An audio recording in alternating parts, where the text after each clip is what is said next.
கூட்டணியில் இருக்கக்கூடிய எல்லாருமே எடப்பாடி தலைமையில தான் ஆட்சி, எடப்பாடி தான் முதலமைச்சர்னு அது ஒத்துக்கிறாங்க. பிஜேபி வாயில இருந்து இன்னும் வர மாட்டேங்குது. அதான் ஏன்? அமித்ஷா வாயில இருந்து வர மாட்டேங்குது. ஏன்? புரியலையே.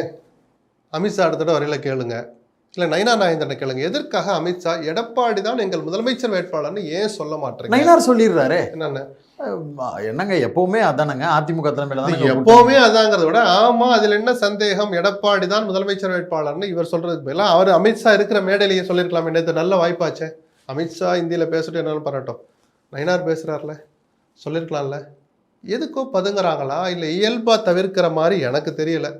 எடப்பாடி தான் உஷாரா இருக்கும். என்ன கணக்கு இருக்கும்னு நினைக்கிறது சார்? புரியல. அதாவது இன்னும் எவ்வளோ தூரம் உறுதியானா பிஜேபி சொன்ன எல்லாத்தையும் இன்னும் எடப்பாடி ஒத்துக்கிட்டு வரல. ஒன்றுபட்ட அதிமுக அந்த புள்ளிக்கு வரல. சரி, அவங்க ஒரு பக்கம் இருக்கட்டும், இவங்க ஒரு பக்கம் இருக்கட்டுங்கிற மாதிரி அந்த சிந்தனை போகிறதா நம்ம நினச்சிக்கிட்டு இருக்கோம்.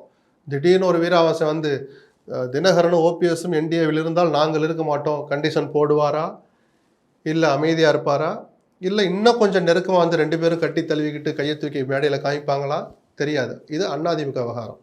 பிஜேபி அதிமுகன்னு எடுத்துக்கிட்டால் கூட்டணி அரசா, அதில் அமைச்சரவைகள் இடம் உண்டா பிஜேபிக்கு, அப்படி ஒரு டிமாண்டை பிஜேபி வச்சா அந்த கூட்டணி நீடிக்குமா நீடிக்காதா அப்படின்னு சில குழப்பங்கள் வரலாம்.